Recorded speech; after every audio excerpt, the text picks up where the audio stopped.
গল্পের আসর বাই অগ্নিলা চ্যানেলে আজ আপনারা শুনবেন হুমায়ুন আহমেদের মিসির আলী সিরিজ থেকে বৃহন্নলা। আজ রয়েছে এর প্রথম পর্ব। অতি প্রাকৃত গল্পে গল্পের চেয়ে ভূমিকা বড় হয়ে থাকে। গাছ যত না বড়, তার ডালপালা তার চেয়েও বড়। এই গল্পেও তাই হবে। একটা দীর্ঘ ভূমিকা দিয়ে শুরু করব। পাঠকদের অনুরোধ করছি তারা যেন ভূমিকাটা পড়েন, এর প্রয়োজন আছে। আমার মামাতো ভাইয়ের বিয়ে। বাবা মার একমাত্র ছেলে, দেখতে রাজপুত্র না হলেও বেশ সুপুরুষ। এমএ পাশ করেছে। বাবার ব্যবসা দেখাশোনা করা এবং গ্রুপ থিয়েটার করা, এই দুয়ে তার কর্মকাণ্ড সীমিত। বাবা মার একমাত্র ছেলে হলে যা হয়, বিয়ের জন্য অসংখ্য মেয়ে দেখা হতে লাগলো। কাউকেই পছন্দ হয় না। কেউ বেশি লম্বা, কেউ বেশি বেটে, কেউ বেশি ফর্সা, কেউ বেশি কথা বলে, আবার কেউ কেউ দেখা গেল কম কথা বলে। নানান ফ্যাকড়া।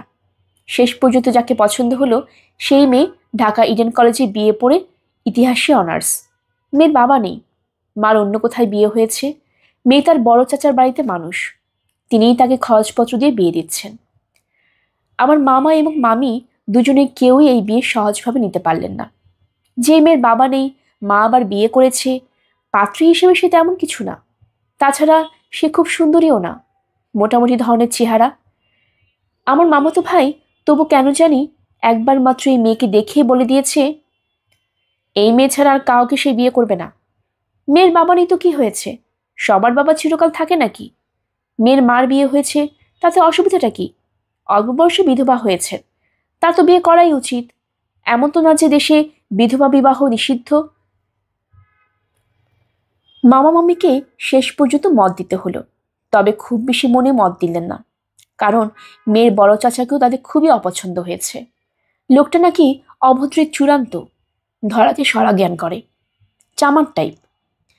বিয়ের দিন তারিখেও এক মঙ্গলবার কাক ডাকা ভোরে আমরা একটা মাইক্রোবাস এবং সাদা রঙের টয়োটা করে রওনা হলাম। গন্তব্য ঢাকা থেকে 90 মাইল দূরের এক মফস্বল শহর। মফস্বল শহরের নামটা আমি বলতে যাচ্ছি না, গল্পের জন্য সেই নাম জানার প্রয়োজনও নেই। 33 জন বরযাত্রী, অধিকাংশই ছেলে ছোকরা। হইচই চূড়ান্ত হচ্ছে। এই মাইক বাজছে, এই মাইক্রোবাসের ভেতর ব্রেক ড্যান্স হচ্ছে, এই পটকা ফুটছে। ফাঁকা রাস্তায় এসে মাইক্রোবাসে গিয়ার বক্সে কি যেন হলো। একটু পরপর বাস থেমে যায়। সবাইকে নেমে ঠেলতে হয়। বরযাত্রীদের উৎসাহ তাতে যেন আরও বাড়ল। শুধু আমার মামা অসম্ভব গম্ভীর হয়ে পড়লেন। আমাকে ফিসফিস করে বললেন, এটা হচ্ছে অলক্ষণ, খুবই অলক্ষণ। রওনা হওয়ার সময় একটা খালি জগ দেখেছি, তখনই মনে হয়েছে একটা কিছু হবে। গিয়ার বক্স গেছে, এখন দেখবি চাকা পাংচার হবে। না হয়েই পারে না। হলেও তাই। একটা কালভার্ট পার হওয়ার সময় চাকার হাওয়া চলে গেল। মামা বললেন, কি দেখলি? বিশ্বাস হলো আমার কথা? এখন বসে বসে আঙ্গুল চোষ। স্পেয়ার চাকা লাগাতেও অনেক সময় লাগলো।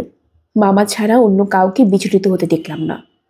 বরযাত্রীদের উৎসাহ মনে হলো আরও বেড়েছে। চিৎকার হইচই হচ্ছে, একজন গান গাওয়ার চেষ্টা করছে। শুধুমাত্র বিয়ে বাড়িতে পৌঁছানোর পরেই সবার উৎসাহে খানিকটা ভাটা পড়ল। মফস্বল শহরের বড় বাড়িগুলি সাধারণত যেরকম হয় সেরকম একটা পুরনো ধরনের বাড়ি। এইসব বাড়ি এমনিতেই খানিকটা বিষণ্ণ প্রকৃতির হয়। এই বাড়ি দেখে মনে হলো বিরাট একটা শোকের বাড়ি। খা খা করছে চারদিক, লোকজন নেই। কলা গাছ দিয়ে একটা গেটের মতো করা হয়েছে, সেটাকে গেট না বলে গেটের প্রহসন বলাই ভালো। একদিকে রঙিন কাগজের চেইন, অন্যদিকে খালি। হয় রঙিন কাগজ কম পড়েছে, কিংবা লোকজনের গেট প্রসঙ্গে উৎসাহ শেষ হয়ে গেছে। আমার মামা হতভম্ব। বরযাত্রীরা মুখ চাওয়াচাই করছে। ব্যাপারটা কি? হাফ শার্ট পরা এক চ্যাংড়া ছেলে এসে বলল, আপনারা বসেন, বিশ্রাম করেন। আমি বললাম, আর লোকজন কোথায়? মেয়ের বড় চাচা কোথায়? সেই ছেলে শুকনো গলায় লোর, আছে, সবাই আছে, আপনারা বিশ্রাম করেন। আমি বললাম, কোনো সমস্যা হয়েছে? সেই ছেলে ফ্যাকাশে হাসি হেসে বলল, জি না, সমস্যা কিসের? এই বলেই সে বাড়ির ভেতরে ঢুকে গেল, আর বেরোলো না। বসার ঘরে চাদর পেতে বরযাত্রীদের বিশ্রামের ব্যবস্থা। বারান্দায় গোটা 10 ফোল্ডিং চেয়ার। বিয়েবাড়ির সজ্জা বলতে এইটুকুই। মামা বললেন, বলেছিলাম না অলক্ষণ, এখন বিশ্বাস হলো? কি কাণ্ড হয়েছে কে জানে। আমার তো মনে হয় বাড়িতে মেয়েই নেই, কারোর সঙ্গে পালিয়ে টালিয়ে গেছে। মুখে জুতোর বাড়ি পড়ল, স্রেফ জুতোর বাড়ি। মামা অল্পতেই উত্তেজিত হন। গত বছর তার ছোটখাটো স্ট্রোক হয়ে গেছে। উত্তেজনার ব্যাপারগুলি তার জন্য ক্ষতির কারণ হতে পারে। আমি মামাকে সামলাতে চেষ্টা করলাম। হাসি মুখে বললাম, হাত মুখ ধুয়ে একটু শুয়ে থাকুন তো মামা, আমি খোঁজ নিচ্ছি কি ব্যাপার। মামা তীব্র গলায় বললেন, হাত মুখটা ধোবো কি দিয়ে শুনি? হাত মুখ ধোবার পানি কেউ দিয়েছে?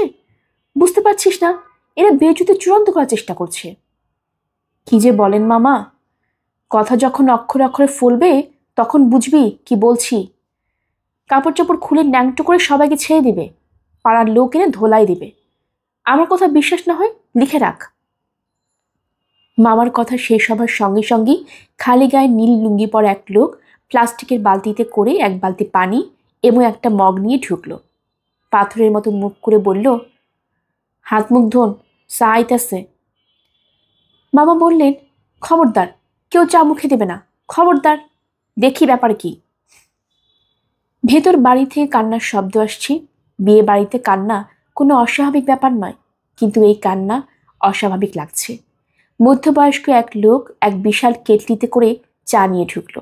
আমি তাকে বললাম, ব্যাপার কি বলেন তো ভাই? সেই লোক বলল, কিছু না। ভেতর বাড়ির কান্না এই সময় তীব্র হলো। কান্না এবং মেয়েলি গলায় বিলাপ। কান্না যেমন হঠাৎ তুঙ্গে উঠেছিল, তেমনি হঠাৎই নেমে গেল। তার প্রায় সঙ্গে সঙ্গে মেয়ের বড় চাচা ঢুকলেন। ভদ্রলোককে দেখে মনে হলো তার উপর দিয়ে একটা ঝড় বয়ে গেছে। তিনি নিচুই গলা বললেন, তা শুনে আমরা স্তম্ভিত। কি সর্বনাশের কথা! জানলাম যে কিছুক্ষণ আগেই তার বড় ছেলে মারা গেছে। অনেকদিন থেকে অসুখে ভুগছিল, আজ সকাল থেকে খুব বাড়াবাড়ি হলো। সব এলোমেলো হয়ে গেছে এই কারণেই। তিনি তার জন্য লজ্জিত, দুঃখিত ও অনুতপ্ত। তবে যত অসুবিধাই হোক, বিয়ে হবে। আজ রাতে সম্ভব হবে না, পরদিন। এই কথা বলতে বলতে তিনি হাউমাউ করে কাঁদতে লাগলেন। আমার মামা খুবই আবেগপ্রবণ মানুষ। অল্পতে রাখতেও পারেন, আবার সেই রাগ হিমশীতল পানিতে রূপান্তরিত হতেও সময় লাগে না। তিনি মেয়ের বড় চাচাকে জড়িয়ে ধরে নিজেও কেঁদে ফেললেন। কাতর গলায় বললেন, আপনি আমাদের নিয়ে মোটেও চিন্তা করবেন না, আমাদের কিছু লাগবে না। আপনি বাড়ির ভেতরে যান বেয়াই সাহেব। অদ্ভুত একটা অবস্থা। এর চেয়ে যদি শুনতাম মেয়ে পালিয়ে গেছে তাও ভালো ছিল, কারো উপর রাগ ঢেলে ফেলা যেত। আমরা বরযাত্রীরা খুবই বিব্রত বোধ করছি। স্থানীয় লোকজন এখন দেখতে পাচ্ছি, তারা বোধ হয় এতক্ষণ বাড়ির ভেতরে ছিলেন। আমরা বসার ঘরেই আছি, খিদে এক একজন প্রায় মরতে বসেছি। খাবার কোনো ব্যবস্থা হচ্ছে কিনা বুঝতে পারছি না। এই পরিস্থিতিতে খাবারের কথা জিজ্ঞেস করা যায় না। একজন মামাকে কানে কানে এই ব্যাপারে বলতেই তিনি রাগী গলায় বললেন, তোমাদের কি মাথা টাথা খারাপ হয়েছে? এত বড় একটা শোকের ব্যাপার আর তোমরা খাওয়ার চিন্তায় অস্থির। ছি ছি ছি, এক রাত না খেলে কি হয়? খবরদার, আমার সামনে কেউ খাবারের কথা মুখ দিয়ে উচ্চারণ করবে না। আমরা চুপ করে গেলাম। 12-13 বছরের ফুটফুটে একটি মেয়ে এসে পান ভর্তি একটা পানদান রেখে গেল। কাঁদতে কাঁদতে মেয়েটি চোখ ফুলিয়ে ফেলেছে, এখনো কাঁদছে। মামা মেয়েটিকে বললেন, লক্ষ্মী সোনা, তোমাদের মোটেই ব্যস্ত হতে হবে না, আমাদের কিছুই লাগবে না। রাত 8টার দিকে থাকা এবং খাওয়ার সমস্যার একটা সমাধান হলো। স্থানীয় লোকজন ঠিক করলেন প্রত্যেকেই তাদের বাড়িতে একজন দুজন করে গেস্ট নিয়ে যাবেন। বিয়ে হবে পরদিন বিকেলে। আমাকে যিনি নিয়ে চললেন তার নাম সুধাকান্ত ভৌমিক। ভদ্রলোকের বয়স 60-এর কাছাকাছি হবে। বেটে খাটো মানুষ, শক্ত সমর্থ চেহারা। এই বয়সে দ্রুত হাঁটতে পারেন।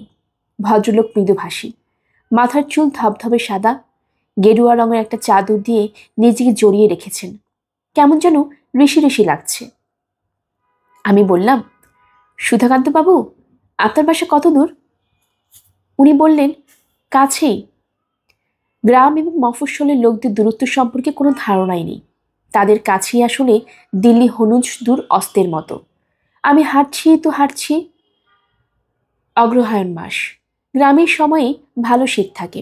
আমার গায়ে পাতলা একটা পাঞ্জাবি, শীত ভালোই লাগছে। আমি আবার বললাম, ভাই কত দূর? কাছেই। আমরা একটা নদীর কাছাকাছি এসে পড়লাম। আতকে উঠে বললাম, নদী পার হতে হবে নাকি?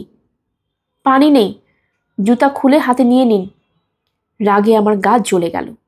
এই লোকের সঙ্গে আসাই উচিত হয়নি। আমি জুতো খুলে পাজামা গুটিয়ে নিলাম। হেঁটে নদী পার হওয়ার কোনো আনন্দ থাকলেও থাকতে পারে, আমি কোনো আনন্দ পেলাম না। শুধু ভয় হচ্ছে কোনো গভীর খানাখন্দে পড়ে যায় কিনা। তবে নদীর পানি বেশ গরম। সুধাকান্ত বাবু বললেন, আপনাকে কষ্ট দিলাম। ভদ্রতা করে হলেও আমার বলা উচিত, না, কষ্ট কিসের, তা বললাম না। নদী পার হয়ে পাজামা নামাচ্ছি। সুধাকান্ত বাবু বললেন, আপনি ছেলের কি হন? ফুপাতো ভাই। বিয়েটা না হলে ভালো হয়, সকালে সবাইকে বুঝিয়ে বলবেন। সে কি? মেয়েটার কারণে ছেলেটা মরল, এখন চট করে বিয়ে হওয়া ঠিক না, কিছুদিন যাওয়া উচিত। কি বলছেন এসব?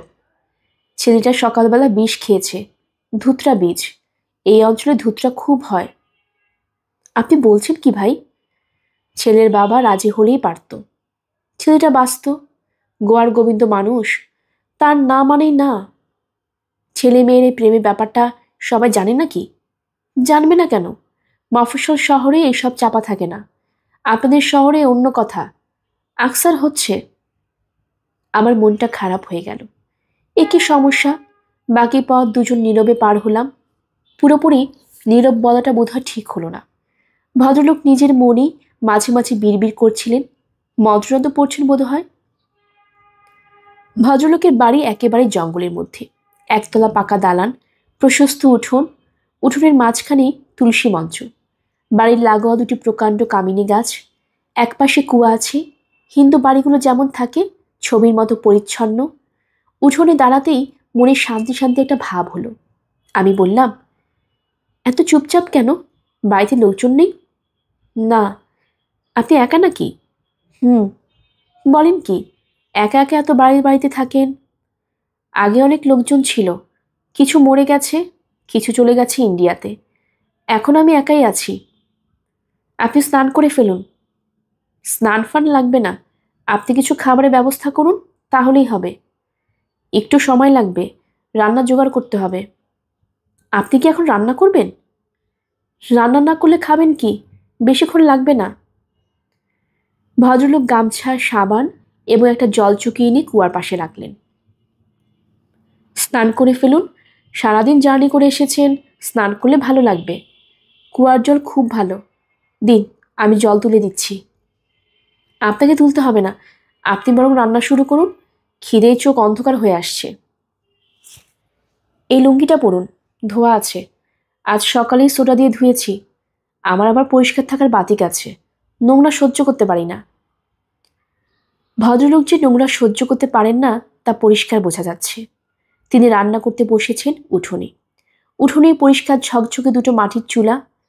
সুধাকান্ত বাবু চুলার সামনে জল চকিতে বসেছেন। থালা, বাটি, হাঁড়ি সবই দেখে 2-3 বার করে ধুচ্ছেন। সুধাকান্ত বাবু, বলুন। আপনি বিয়ে করেননি? না। চিরকুমার? ওই আর কি। আপনি করেন কি? শিক্ষকতা করি, হাই স্কুলের অঙ্কের শিক্ষক, মনোহরদী হাই স্কুল। রান্নাবান্না আপনি নিজেই করেন? হ্যাঁ, নিজেই করি।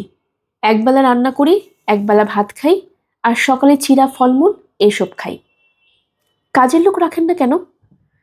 দরকার পড়ে না। খালি বাড়ি পড়ে থাকে, চুরি হয় না? না, চোর নেবে কি? আমি একজন দরিদ্র মানুষ।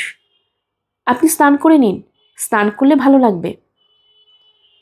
অপরিচিত জায়গায় ঠান্ডার মধ্যে গায়ে পানি ঢালার আমার কোনো ইচ্ছেই ছিল না, কিন্তু সুধাকান্ত বাবু মনে হচ্ছে আমাকে না ভিজিয়ে ছাড়বেন না। লোকটি সম্ভবত সূচিবাইগ্রস্ত। কুয়ার পানি নদীর পানির মতো গরম নয়, খুব ঠান্ডা। পানি গায়ে দিতেই গা জুড়িয়ে গেল। সারাদিনের ক্লান্তি, বিয়েবাড়ির উদ্বেগ, মৃত্যু সংক্রান্ত জটিলতা সব ধুয়ে মুছে গেল। চমৎকার লাগতে লাগলো। তাছাড়া পরিবেশটাও বেশ অদ্ভুত। পুরনো ধরনের একটা বাড়ি, ঝকঝকে উঠোনের শেষ প্রান্তে শ্যাওলাধরা প্রাচীন কুয়া, আকাশে পরিষ্কার চাঁদ, কামিনী ফুলের গাছ থেকে ভেসে আসছে মিষ্টি গন্ধ। এক ঋষির মতো চেহারা চিরকুমার বৃদ্ধ রান্না বসিয়েছেন, যেন বিভূতিভূষণের উপন্যাসের কোনো দৃশ্য। সুধাকান্ত বাবু, বলুন, রান্নার কত দূর? দেরি হবে না। একা একা থাকতে আপনার খারাপ লাগে না? না, অভ্যাস হয়ে গেছে। বাসায় ফিরে আপনি করেন কি? তেমন কিছু করি না, চুপচাপ বসে থাকি। ভয় লাগে না? সুধাকান্ত বাবু এই প্রশ্নের জবাব দিলেন না। খাবার আয়োজন সামান্য, তবে এত চমৎকার রান্না আমি দীর্ঘদিন খাইনি। একটা কিসের যেন ভাজি, তাতে 5 ফোড়নের গন্ধ, খেতে একটু টক টক, বেগুন দিয়ে ডিমের তরকারি, তাতে ডালের বড়ি দেওয়া। ডালের বড়ি এর আগে আমি খাইনি। এমন একটা সুখাদ্য দেশে প্রচলিত আছে তাই আমার জানা ছিল না। মুগের ডাল, ডালে ঘি দেওয়াতে অপূর্ব গন্ধ। আমি বললাম, সুধাকান্ত বাবু, এত চমৎকার খাবার আমি আমার জীবনে খাইনি, দীর্ঘদিন মনে থাকবে। সুধাকান্ত বাবু বললেন, আপনি ক্ষুধার্ত ছিলেন তাই এত ভালো লেগেছে। রুচির রহস্য ক্ষুধায়, যেখানে ক্ষুধা নেই সেখানে রুচিও নেই। আমি চমৎকৃত হলাম। লোকটির চেহারায় শুধু দার্শনিকের মতো নয়, কথাবার্তাও দর্শন ঘেঁষা। সুধাকান্ত বাবু উঠোনে পাটি পেতে দিলেন। খাওয়া দাওয়ার পর সিগারেট হাতে সেখানে বসলাম। কিছুক্ষণ গল্পগুজব করা যেতে পারে। সুধাকান্ত বাবুকে অবশ্য খুব আলাপি লোক বলে মনে হচ্ছে না। এই যে দীর্ঘ সময় তার সঙ্গে আছি, তিনি এর মধ্যে আমার নাম জানতে চাননি, আমি কি করি তাও জানতে চাননি। আমি এই মানুষটির প্রতি যথেষ্ট আগ্রহ বোধ করছি, কিন্তু এই লোকটা আমার প্রতি কোনো আগ্রহ করছে না। অথচ আমি আমার অভিজ্ঞতা দেখেছি, যারা মাস্টারি করে তারা কথা বলতে খুব পছন্দ করে, অকারণেই কথা বলে। প্রায় মিনিট 15 আমরা চুপচাপ বসে থাকার পর সুধাকান্ত বাবু আমাকে অবাক করে দিয়ে বললেন, আপনি জিজ্ঞাসা করছিলেন একা একা আমি এই বাড়িতে থাকতে ভয় পাই কিনা, তাই না? আমি বললাম, হ্যাঁ তাই। সুধাকান্ত বাবু বললেন, ভয় পাই। প্রায় রাতেই ঘুমোতে পারি না, জেগে থাকি। ঘরের ভেতরে আগুন করে রাখি, হারিকেন জ্বালানো থাকে। ওরা আগুন ভয় পায়, আগুন থাকলে কাছে আসে না। আমি অবাক হয়ে বললাম, কারা? তিনি জবাব দিলেন না। আমি বললাম, আপনি কি ভূত প্রেতের কথা বলছেন? হ্যাঁ। আমি মনে মনে একটা দীর্ঘ নিঃশ্বাস ফেললাম। পৃথিবী কোথায় চলে গিয়েছে? এই বৃদ্ধ তাহার বোধহয় জানে না। চাঁদের পিঠে মানুষের জুতোর ছাপ পড়েছে, ভাইকিং উপগ্রহ নেমেছে মঙ্গলের মরুভূমিতে, ভয়েজার 1 এবং 2 উড়ে গেছে বৃহস্পতির কিনারা ঘেঁষে, আর এই অঙ্কের শিক্ষক ভূতের ভয়ে ঘরে আগুন জ্বালিয়ে রাখছে, কারণ অশরীরী আগুনরা ভয় পায়। আমি বললাম, আপনি কি ওদের দেখেছেন কখনো? না। ওদের পায়ের শব্দ পান? তাও না। তাহলে? বুঝতে পারি। বুঝতে পারেন? জি। আপনি যখন আছেন আপনিও বুঝবেন। ওদের কাণ্ড কারখানা দেখতে পাবো তাই বলছেন? হ্যাঁ, তবে ওদের না, শুধু একজন আসে। তাও ভালো যে একজন আসে। আমি ভেবেছিলাম দলবল নিয়ে বোধহয় চলে আসে, নাচ গান হই হল্লা করে। আপনি আমার কথা একেবারে বিশ্বাস করছেন না? ঠিকই ধরেছেন, বিশ্বাস করছি না। অবশ্য এই মুহূর্তে আমার গা ছমছম করছে, কারণ আপনার পরিবেশটা ভৌতিক। সুধাকান্ত বাবু বললেন, ওরা কিন্তু আছে। আমি চুপ করে রইলাম। এই বৃদ্ধের সঙ্গে ভূত আছে কি নেই তা নিয়ে তর্ক করা কোনো অর্থ হয় না। থাকলে থাকুক। আমার কাছে যে আসে সে একটা মেয়ে। তাই নাকি? জি, 11-12 বছর বয়স। বুঝলেন কি করে তার বয়স 11-12? আপনাকে বলেছে? জি না, অনুমান করে বলছি। তার নাম কি? নাম জানেন? জি না। সে এসে কি করে? সুধাকান্ত বাবু বললেন, মেয়েটি যে আসছে এ কি যথেষ্ট নয়? তার কি আর কিছু করার প্রয়োজন আছে? আমি চুপ করে গেলাম। আসলেই তো, অশরীরে এক বালিকার উপস্থিতিই তো যথেষ্ট। সুধাকান্ত বাবু বললেন, আপনি নিজেও হয়তো দেখতে পারবেন। আমি চমকে উঠলাম। ভদ্রলোক সহজ স্বরে বললেন, আমি ছাড়াও অনেকেই দেখেছে। সুধাকান্ত বাবু ছোট্ট করে নিঃশ্বাস ফেললেন এবং তার প্রায় সঙ্গে সঙ্গে বিকট একটা হাসি শুনলাম। উঠোন কাঁপিয়ে, গাছপালা কাঁপিয়ে হো হো করে কে যেন হেসে উঠল। সুধাকান্ত বাবু পাশে না থাকলে অজ্ঞানী হয়ে যেতাম। আমি তীক্ষ্ণ গলায় চেঁচিয়ে উঠলাম, কে? কে? সুধাকান্ত বাবু বললেন, ওটা কিছু না। আমি ভয় জড়ানো গলায় বললাম, কিছু না মানে? ওটা খাটাস, মানুষের মতো শব্দ করে হাসে। বলেন কি? খাটাসের নাম তো এই প্রথম শুনলাম। এ তো ভূতের বাবা বলে মনে হচ্ছে। এখন আমার গা কাঁপছে। জল খান, জল খেলে ভয়টা কমবে। সুধাকান্ত বাবু কাঁসার গ্লাসে করে পানি নিয়ে এলেন। খাটাসটা এবং জন্তুটি আরেকবার রক্ত হিম করা হাসি হাসল। সুধাকান্ত বাবু যদি কিছু না বলতেন তাহলে ভূতের হাসি শুনেছি এই ধারণা সারা জীবন আমার মনের মধ্যে থাকত। লোকটার প্রতি এই প্রথম আমার খানিকটা আস্থা হলো। আজকবি গল্প বলে ভয় দেখানো এই লোকের ইচ্ছা নয় বলেই মনে হলো। এরকম ইচ্ছা থাকলে এই ভয়ঙ্কর হাসির কারণ সম্পর্কে সে চুপ করে থাকত। সুধাকান্ত বাবু বললেন, ওই মেয়েটার কথা শুনবেন? হ্যাঁ, শোনা যেতে পারে, তবে আমি নিজে অবিশ্বাসী ধরনের মানুষ। কাজেই গল্পের মাঝখানে যদি হেসে ফেলি কিছু মনে করবেন না। এই গল্পটা কাউকে বলতে ভালো লাগে না, অবশ্য অনেককে বলেছি, এখানকার সবাই জানে। আপনার গল্প এখানকার সবাই বিশ্বাস করেছে? সুধাকান্ত বাবু গম্ভীর গলায় বললেন, আমি যদি এখানকার কাউকে একটা মিথ্যা কথাও বলি এরা বিশ্বাস করবে। এরা আমাকে সাধু বাবা বলে ডাকে। আমি আমার এই দীর্ঘ জীবনে কোনো মিথ্যা কথা বলেছি বলে মনে পড়ে না। আমি থাকি একা একা, আমার প্রয়োজনও সামান্য। মানুষ মিথ্যা কথা বলে প্রয়োজন এবং স্বার্থের কারণে। আমার সেই সমস্যা নেই। এসব থাক, আমি বরং গল্পটা বলি। বলুন। ভেতরে গিয়ে বসবেন? এখানে মনে হচ্ছে একটু ঠান্ডা লাগছে। অগ্রহায়ণ মাসে হিম পড়ে। আমার অসুবিধা হচ্ছে না, এখানেই বরং ভালো লাগছে। গ্রামে তেমন আসা হয় না। আপনি শুরু করুন। সুধাকান্ত বাবু গল্প শুরু করতে গিয়েও শুরু করলেন না। হঠাৎ যেন একটু অন্যরকম হয়ে গেলেন, যেন তীক্ষ্ণ দৃষ্টিতে কিছু দেখতে চেষ্টা করছেন। খসখস শব্দ হলো, নতুন কাপড় পরে হাঁটলে যেমন শব্দ হয় সেরকম। তারপরে সঙ্গে সঙ্গেই কাচের চুড়ির টুংটুং শব্দের মতো শব্দ। আমি বললাম, কী ব্যাপার বলুন তো? সুধাকান্ত বাবু ফ্যাকাশে মুখে হাসলেন। আমি বললাম, কিসের শব্দ হলো? তিনি নিচু গলায় বললেন, ও কিছু না, আপনি গল্প শুনুন। আজ ঘুমিয়ে কাজ নেই, আসুন গল্প করে রাত পার করে দিই। গা ছমছমে পরিবেশ, বাড়ির লাগোয়া ঝাঁকড়া কামিনী গাছ থেকে কামিনী ফুলের নেশা ধরানো গন্ধ আসছে। কুয়ার আশেপাশে অসংখ্য জোনাকি জ্বলছে নিচ্ছে। উঠোনের চুলা থেকে ভেসে আসছে পোড়া কাঠের গন্ধ, আকাশ ভরা নক্ষত্রবিধি। সুধাকান্ত বাবু গল্প শুরু করলেন। যুবক বয়স থেকে আমাকে সবাই ডাকত সাধু বাবা। যদিও ঠিক সাধু বলতে যা বোঝায় আমি তা নই, তবে প্রকৃতিটা একটু ভিন্ন ছিল। সব কিছু থেকে নিজেকে দূরে দূরে রাখার স্বভাব আমার ছিল। শ্মশান, কবরস্থান এসব আমাকে ছোটবেলা থেকেই আকর্ষণ করত। অল্প বয়স থেকেই শ্মশান এবং কবরস্থানের আশেপাশে ঘুরঘুর করতাম। আমার বাবা শ্যামাকান্ত ভৌমিক তখন জীবিত। আমার মতিগতি দেখে অল্প বয়সেই আমার বিবাহ ঠিক করলেন। পাশের গ্রামের মেয়ে, ভবানী মিত্র মহাশয়ের প্রথমা কন্যা আরতি। খুবই রূপবতী মেয়ে। গ্রামাঞ্চলে এরকম মেয়ে সচরাচর দেখা যায় না। আমি বিবাহ করিতে রাজি হইলাম। কথাবার্তা পাকাপাকি হয়ে যাবার পর একটা দুর্ঘটনায় মেয়েটা মারা যায়। কি দুর্ঘটনা? সাপের কামড়। আমাদের এই অঞ্চলে সাপের উপদ্রব আছে, বিশেষ করে কেউটে সাপ। তারপর কি হলো বলুন? মেয়েটার মৃত্যুতে খুব শোক পেলাম। প্রায় মাথা খারাপের মতো হয়ে গেল। কিছুই ভালো লাগে না। রাত বিরাতে শ্মশানে গিয়ে বসে থাকি।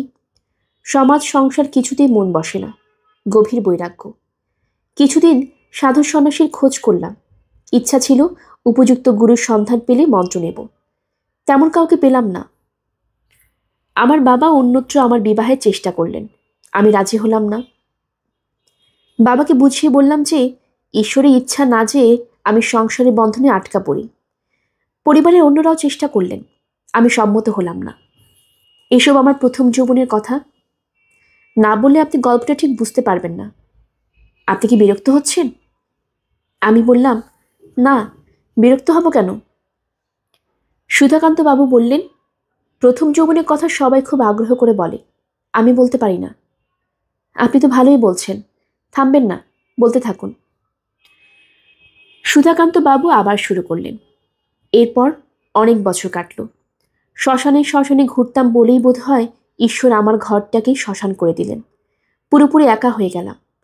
মানুষ যে কোনো পরিস্থিতিতে নিজেকে মানিয়ে নেয়, আমিও মানিয়ে নিলাম। আমার প্রকৃতির মধ্যে এক ধরনের একাকিত্ব ছিল, কাজেই আমার খুব অসুবিধা হলো না। এখন আমি মূল ঘটনায় চলে আসব। তার আগে কি আপনি কি চা খাবেন? জি না। খান, একটু ভালো লাগবে। আমার মনে হলো ভদ্রলোকের নিজেই চা খেতে ইচ্ছে হচ্ছে। আমি বললাম, ঠিক আছে বানান। একটু ঠান্ডা ঠান্ডা লাগছে অবশ্য। ভেতরে গিয়ে বসবেন? জি না, এখানেই ভালো লাগছে। চা শেষ করার পর দ্বিতীয় দফায় গল্প শুরু হলো। এখানে আমি একটা মজার ব্যাপার লক্ষ্য করলাম। আমার কাছে মনে হলো ভদ্রলোকের গলার স্বর পাল্টে গেছে। আগে যে স্বরে কথা বলছিলেন এখন সেই স্বরে বলছেন না। একটা পরিবর্তন হয়েছে। আমার মনে ভুল হতে পারে। অনেক সময় পরিবেশের কারণে সবকিছু অন্যরকম মনে হয়। সুধাকান্ত বাবু বলতে শুরু করলেন, গত বছরের কথা, কার্তিক মাস। আমি বাড়িতে ফিরছি। রাত প্রায় 10টা কিংবা তার চেয়েও বেশি হতে পারে। আমার ঘড়ি নেই, সময় হিসাব ঠিক থাকে না। আমি সুধাকান্ত বাবুকে থামিয়ে দিয়ে জিজ্ঞেস করলাম, আপনার স্কুল তো নিশ্চয়ই 4টা-5টার দিকে ছুটি হয়, এত রাতে ফিরছিলেন কেন? সুধাকান্ত বাবু নিচু গলায় বললেন, রোজই আমি এই সময় বাড়ি ফিরি। সকাল সকাল বাড়ি ফেরা কোনো উৎসাহ বোধ করি না। পাবলিক লাইব্রেরি আছে, ওইখানে পত্রিকা টত্রিকা পড়ি, গল্পের বই পড়ি। বলুন, তারপর কি হলো? তারিখটা হচ্ছে 12ই কার্তিক, সোমবার। আমি মানুষ হিসেবে বেশ সাহসী। রাত বিরাতে একা একা ঘোরাফেরা করি। ওই রাতে রাস্তায় নেমেই আমার ভয় ভয় করতে লাগলো। কি জন্যে ভয় করছে সেটাও বুঝলাম না। তখন মনে হলো রাস্তায় একটা পাগলা কুকুর বের হয়েছে। ভয়টা বোধ হয় কুকুরের কারণেই। আমি একটা লাঠি হাতে নিলাম।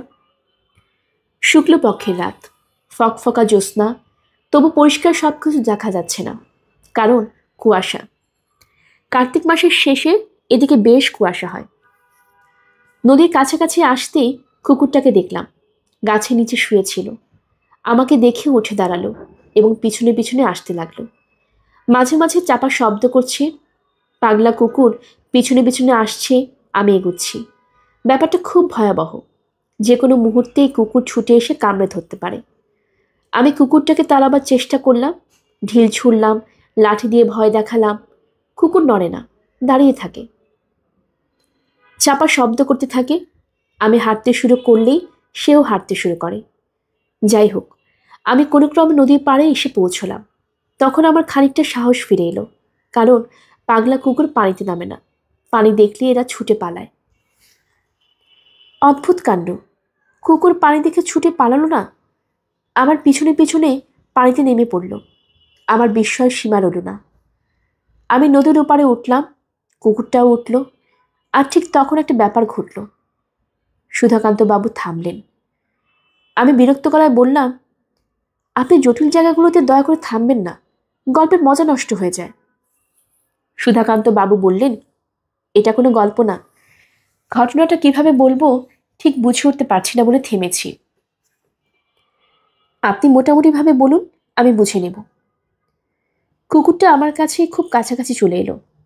পাগলা কুকুর আপনি খুব কাছ থেকে দেখেছেন কিনা জানি না, ভয়ঙ্কর দৃশ্য। সারাক্ষণ হাঁ করে থাকে, মুখ দিয়ে লাল পড়ে, চোখের দৃষ্টিটাও অন্যরকম। আমি ভয় কাঠ হয়ে গেছি।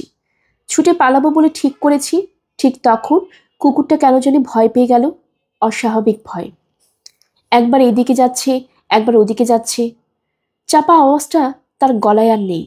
সে ঘেউ ঘেউ করছে। আমার কাছে মনে হলো সে কুকুরের ভাষায় আমাকে কি যেন বলার চেষ্টা করছে। এরকম চলল মিনিট 5। তারপরেই সে নদীতে ঝাঁপিয়ে পড়ল। সাঁতরে ওপারে চলে গেল। পুরোপুরি কিন্তু গেল না, ওপারে দাঁড়িয়ে রইল এবং ক্রমাগত ডাকতে লাগলো। তারপর আমি একটা সিগারেট ধরালাম। তখন আমি ধূমপান করতাম, মাস 3 হলো ছেড়ে দিয়েছি।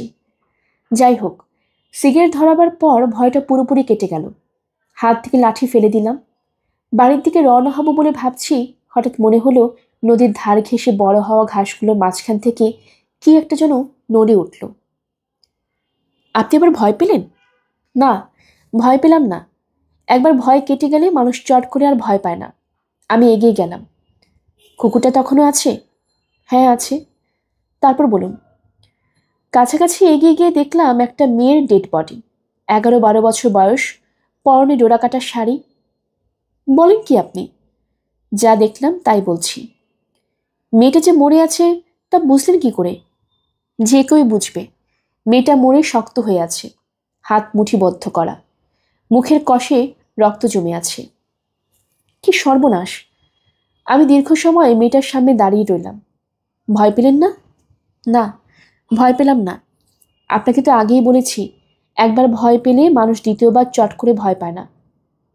তারপর কি হলো বলুন। মনটা খুবই খারাপ হয়ে গেল। বাচ্চা একটা মেয়ে এইভাবে পড়ে পড়ে আছে, কেউ জানছে না। কিভাবে জানা জানি বেচারে মরল। ডেড বডি এখানে ফেলে রেখে যেতে ইচ্ছে করলো না। ফেলে রেখে গেলে শিয়াল কুকুরে ছিঁড়ে খুঁড়ে খাবে। আমার মনে হলো এই মেয়েটাকে নিয়ে যাওয়া উচিত। আশ্চর্য তো! আশ্চর্য কিছু নেই। আমার অবস্থায় পড়লে আপনিও ঠিক তাই করতেন। না, আমি তা করতাম না। চিৎকার করে লোক ডাকাডাকি করতাম। আশেপাশে কোনো বাড়িঘর নেই। কাকে আপনি ডাকতেন? তারপর কি হলো বলুন। সুধাকান্ত বাবু বললেন, আপনি আমাকে একটা সিগারেট দিন, সিগারেট খেতে ইচ্ছে করছে। আমি সিগারেট দিলাম। বৃদ্ধ সিগারেট ধরিয়ে খক খক করে কাশতে লাগলেন। আমি বললাম, তারপর কি হলো বলুন। সুধাকান্ত বাবু বললেন, ঘটনাটা এখানে শেষ করে দিলে কেমন হয়? আমার কেন যেন বলতে ইচ্ছে করছে না। ইচ্ছে না করলেও বলুন, এখানে গল্প শেষ করার প্রশ্নই ওঠে না। এটা গল্প না। গল্প না যে তা বুঝতে পারছি। তারপর বলুন, আপনি কি করলেন? মেয়েটাকে তুললেন? হ্যাঁ, তুললাম। কেন তুললাম সেটাও আপনাকে বলি। একটা অপরিচিত মেয়ের শবদেহ কেউ চট করে কোলে টেনে নিতে পারে না। আমি এই কাজটা করলাম, কারণ এই বালিকার মুখ দেখতে অবিকল। সুধাকান্তবাবু থেমে গেলেন। আমি বললাম, মেয়েটি দেখতে ওই মেয়েটির মতো যার সঙ্গে আপনার বিয়ের কথা হয়েছিল, আরতি? হ্যাঁ, আরতি।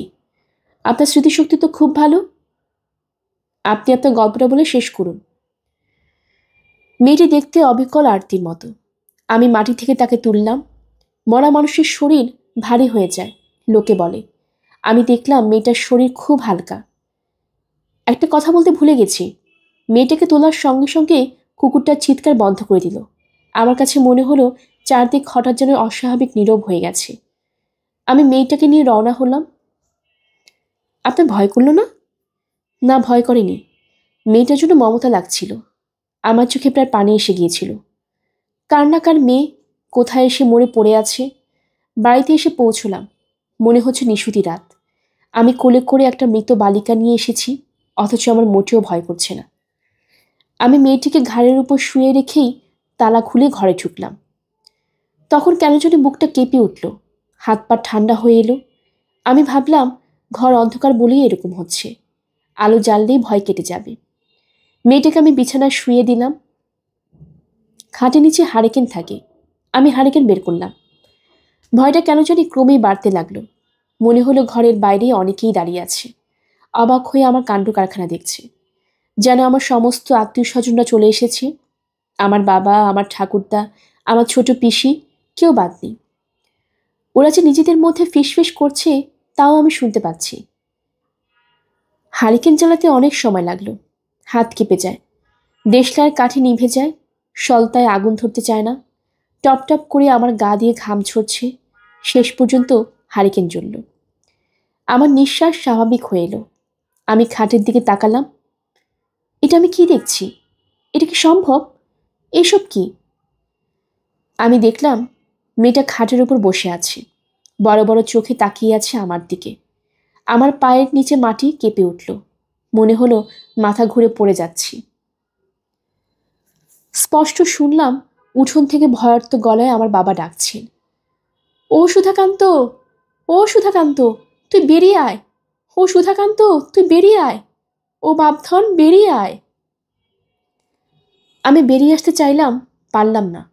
পা যেন মাটির সঙ্গে গেঁথে গেছে, সমস্ত শরীর পাথর হয়ে গেছে। আমি মেয়েটির উপর থেকে চোখ সরিয়ে নিতে পারলাম না। মেয়েটি একটু যেন নড়ে উঠল, কিশোরীদের মতো নরম ও কোমল গলায় বলল, একটু টেনে টেনে বলল, তুমি একা একা থাকো, বড় মায়া লাগে গো। কতবার ভাবি তোমারে দেখতে আসবো, তুমি কি আমারে চিনতে পারছো? আমি আরতি গো, আরতি। তুমি কি আমারে চিনছো? আমি মন্ত্রমুগ্ধের মতো বললাম, হ্যাঁ, তোমার জন্য বড় মায়া লাগে গো, বড় মায়া লাগে। একা একা তুমি থাকো, বড় মায়া লাগে। আমি কত ভাবি তোমার কথা, তুমি ভাবো না? আমি যন্ত্রের মতো বললাম, ভাবি। আমার মনে হলো বাড়ির উঠোনে আমার সমস্ত মৃত আত্মীয় স্বজন ভিড় করেছে। 8 বছর বয়সে আমার একটা বোন পানিতে পড়ে মারা গিয়েছিল। সেও ব্যাকুল হয়ে ডাকছে, ও দাদা, তুই বেরিয়ে আয় দাদা। আমার ঠাকুরমার ভাঙা ভাঙা গলাও শুনলাম, ও সুধাকান্ত, সুধাকান্ত। খাটের উপরে বসে থাকা মেয়েটা বলল, তুমি ওদের কথা শুনতেছো কেন গো? এতদিন পরে তোমার কাছে আসলাম, আমার মনটা তোমার জন্য কান্দে। ওগো, তুমি আমার কথা ভাবো না? ঠিক করে বলো, ভাবো না? ভাবি। আমার গায়ে হাত দিয়ে বলল, ভাবি। ওগো, আমার গায়ে হাত দিয়ে বলো। আমি একটা ঘোরের মধ্যে আছি, সবটাই মনে হচ্ছে স্বপ্ন। স্বপ্নে সবই সম্ভব। আমি মেয়েটির গায়ে স্পর্শ করবার জন্য এগুলাম। তখনই আমার মৃতা মা উঠোন থেকে চেঁচালেন, খবরদার সুধাকান্ত, খবরদার। আমি ঘোর কেটে গেল। এ আমি কি করছি, এ আমি কি করছি? আমি হাতে ধরে রাখা হারিকেন ছুঁড়ে ফেলে ছুটে ঘর থেকে বেরোতে গেলাম। খাটের উপর বসে থাকা মেয়েটি পিছন থেকে আমার উপর ঝাঁপিয়ে পড়ল। আমার ডান পায়ে গোড়ালি কামড়ে ধরল। ভয়াবহ কামড়। মনে হলো পায়ের হাড়ে সে দাঁত ফুটিয়ে দিয়েছে। সে হাত দিয়ে আমাকে ধরল না, কামড়ে ধরে রাখল। আমি প্রাণপণ চেষ্টা করলাম বেরিয়ে যেতে, কিছুতেই পারলাম না। এতটুকু একটা মেয়ে, কি প্রচণ্ড তার শক্তি! আমি প্রাণপণে চেঁচালাম, কে কোথায় আছো? বাঁচাও, আমাকে বাঁচাও, আমাকে বাঁচাও। তখন একটা ব্যাপার ঘটল। মনে হলো কালো একটা কি যেন উঠোন থেকে ঘরের ভেতরে ঝাঁপিয়ে পড়ল মেয়েটির উপর। চাপা গর্জন শোনা যেতে লাগলো। মেয়েটি আমাকে ছেড়ে দিল। আমি পা টানতে টানতে উঠোনে চলে এলাম। উঠোনে দাঁড়িয়ে বুঝতে পারলাম ভেতরে ধস্তাধস্তি হচ্ছে। ধস্তাধস্তি হচ্ছে ওই পাগলা কুকুর এবং মেয়েটার মধ্যে। মেয়েটা তীব্র গলায় বলছে, ছাড়, আমাকে ছাড়। কুকুরটা ক্রুদ্ধ গর্জন করছে। সেই গর্জন ঠিক কুকুরের গর্জনও নয়, অদেখা ভুবনের কোনো পশুর গর্জন। সেই গর্জন ছাপিয়েও মেয়েটির গলার স্বর শোনা যাচ্ছে, আমারে খাইয়া ফেলতেছে, ওগো তুমি কই, আমারে খাইয়া ফেলতেছে। সুধাকান্ত বাবু থামলেন। আমি বললাম, তারপর? তিনি জবাব দিলেন না। আমি আবার বললাম, তারপর কি হলো সুধাকান্ত বাবু? তিনি আমার দিকে তাকালেন, যেন আমার প্রশ্নই বুঝতে পারছেন না। আমি দেখলাম তিনি থরথর করে কাঁপছেন। আমি বললাম, কি হলো সুধাকান্ত বাবু? তিনি কাপা গলায় বললেন, ভয় লাগছে, দেয়াশলাই একটু জ্বালান তো। আমি দেয়াশলাই জ্বালালাম। সুধাকান্ত বাবু তার পা বের করে বললেন, দেখুন, কামড়ের দাগ দেখুন। আমি গভীর ক্ষতচিহ্নের দিকে তাকিয়ে রইলাম। সুধাকান্ত বাবু বললেন, ও এখনো আসে, বাড়ির পিছনে থপথপ করে হাঁটে, নিঃশ্বাস ফেলে, জানালার পাট হঠাৎ করে বন্ধ করে দিয়ে ভয় দেখায়, হাসে, নাকি সুরে কাঁদে, এক একদিন খুব বিরক্ত করে। তখনই কুকুরটাও আসে, হুটুপুটি শুরু হয়ে যায়। সাধারণত কৃষ্ণপক্ষে রাতেই বেশি হয়। আমি বললাম, এটা কি কৃষ্ণপক্ষ? সুধাকান্ত বাবু বললেন, না, চাঁদ দেখতে পাচ্ছেন না। আমি বললাম, আপনি তো ভাই ভয়াবহ গল্প শোনালেন, আমি তো এখন রাতে ঘুমোতে পারবো না। ঘুমানোর দরকার নেই, কিছুক্ষণের মধ্যে সূর্য উঠবে, চাঁদ ডুবে গেছে দেখছেন না। আমি ঘড়ি দেখলাম, 4টা বাজতে 20 মিনিট। সত্যি সত্যি রাত শেষ হয়ে গেছে। সুধাকান্ত বাবু বললেন, চা খাওয়া যাক, কি বলেন? হ্যাঁ, খাওয়া যাক। তিনি চুলা ধরিয়ে কেটলি বসিয়ে দিয়ে নিচু গলায় বললেন, বড় বিরক্ত করে, মাঝে মাঝে ঢিল মারে টিনের চালে, থুথু করে থুথু ফেলে। ভয় করে, রাত বিরাতে বাথরুমে যেতে হলে হাতে জ্বলন্ত আগুন নিয়ে যেতে হয়। গলায় এই দেখুন একটা অষ্টধাতুর কবচ, কোমরে সবসময় একটা লোহার চাবি বাঁধা, তবু ভয় কাটে না। বাড়ি ছেড়ে চলে যান না কেন? কোথায় যাব বলেন? পূর্বপুরুষের ভিটে। কাউকে সঙ্গে নিয়ে রাখেন না কেন? কেউ থাকতে চায় না রে ভাই, কেউ থাকতে চায় না। সুধাকান্ত বাবু চায়ের কাপ হাতে তুলে দিলেন। চুমুক দিতে যাব, তখনই বাড়ির একটা কপার শব্দ করে নড়ে উঠল। আমি চমকে উঠলাম। হাওয়ার কোনো বংশও নেই, কপাটের শব্দ হয় কেন? আমি সুধাকান্ত বাবুর দিকে তাকালাম। তিনি সহজ গলায় বললেন, ভয়ের কিছু নেই, চা খান, কিছুক্ষণের মধ্যেই ভোর হবে। বাড়ির পিছনের বনে খচমচ শব্দ হচ্ছে। আসলে আমি অস্থির বোধ করছি। এই অবস্থা হবে জানলে কে আসতো এই লোকের কাছে? আমার ইচ্ছে করছে ছুটে পালিয়ে যাই। সুধাকান্ত বাবু বললেন, ভয় পাবেন না। আমি ভদ্রলোকের দিকে তাকিয়ে আছি। তিনি এক মনে মন্ত্র আওড়াতে লাগলেন। নিশ্চয়ই ভূত তাড়ানো মন্ত্র। আমি খুব চেষ্টা করলাম ছোটবেলায় শেখা আয়াতুল কুরসি মনে করতে, কিছুতেই মনে পড়ল না। মাথা পুরোপুরি এলোমেলো হয়ে গেছে, গা দিয়ে ঘাম বেরোচ্ছে, ঠিকমতো নিঃশ্বাস নিতে পারছি না। মনে হচ্ছে বাতাসে অক্সিজেন হঠাৎ করে অনেকখানি কমে গেছে।